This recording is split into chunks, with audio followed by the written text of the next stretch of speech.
क्या सच में अमीर और गरीब दोनों अपनी किस्मत खुद लिखते हैं? आइए जानते हैं और समझते हैं ल्यूक बेलमार की उस वायरल पोस्ट के बारे में जो इंटरनेट पर बहस का कारण बन गई है। ल्यूक बेलमार कहते हैं कि the rich and the poor are both self made, but only the rich admitted. इस बात ने सोशल मीडिया पर एक जबरदस्त बहस छेड़ दी है। ये लाइन जितनी सिंपल लगती है उतनी ही कॉम्प्लेक्स और प्रोवोकेटिव भी है।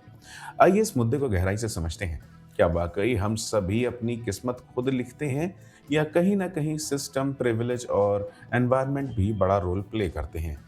पहला पॉइंट है सक्सेस वर्सेस सर्कमस्टांसेस। क्या सबके लिए स्टार्टिंग लाइन एक जैसी है? ल्यू बेलमार जैसे कई एंटरप्रेन्योर मानते हैं कि सेल्फ मेड बनने का मतलब है ऑनरशिप लेना, अपनी लाइफ के डिसीजंस खुद लेना। उनकी आइडियोलॉजी कहती है कि सक्सेसफुल लोग मुश्किलों में भी हार नहीं मानते, कंसिस्टेंटली एफर्ट करते हैं और माइंडसेट डेवलप करते हैं कि जो भी होगा मैं ही जिम्मेदार हूं। लेकिन असल कहानी इससे कई ज्यादा लेयर्ड है। वेल्दी लोगों को अक्सर बेहतर एजुकेशन, सोशल कनेक्शन, रिसोर्सेस और एक्सपोजर मिल जाता है, जिससे उन्हें आगे बढ़ने में मदद मिलती है। वहीं दूसरी तरफ गरीबों के सामने सिस्टमिक बैरियर्स होते हैं। सही एजुकेशन की कमी, हेल्थ केयर, सेफ्टी नेट की कमी, डिस्क्रिमिनेशन या लोकल इकोसिस्टम का कमजोर होना। दूसरा पॉइंट है माइंडसेट। क्या अमीरों और गरीबों की सोच अलग अलग होती है? माइंडसेट पर बहुतेरे मोटिवेशनल स्पीकर जोर देते हैं कि भाई सोच बदलो तो जीवन बदलेगा। रिच माइंडसेट के बारे में कहा जाता है कि वो रिस्क लेना, प्रॉब्लम सॉल्विंग और पेशेंस को ज्यादा इंपॉर्टेंस देते हैं। पुअर माइंडसेट का मतलब ये नहीं कि लोग काम नहीं करते, लेकिन कई बार डे टू डे सर्वाइवल में ही एनर्जी खत्म हो जाती है और लॉन्ग टर्म प्लान बनाना मुश्किल हो जाता है। एक हार्वर्ड स्टडी कहती है कि लॉन्ग टर्म पॉवर्टी और स्कैर्सिटी माइंडसेट इंसान के कॉग्निटिव बैंडविड्थ को इतना कंज्यूम कर देती है कि वो आगे बढ़ने के बजाय छोटी इमीडिएट प्रॉब्लम्स में ही उलझा रह जाता है। तीसरा पॉइंट है self made myth versus social reality. Luke Belmar की बात मोटिवेशन जरूर देती है, लेकिन पूरी सच्चाई नहीं बताती।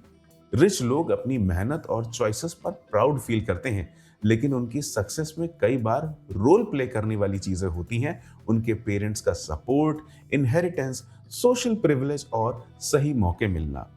पुअर लोग यानी गरीब लोग सेल्फ मेड कहलाने से बचते हैं क्योंकि उनके स्ट्रगल को सोसाइटी मान्यता नहीं देती।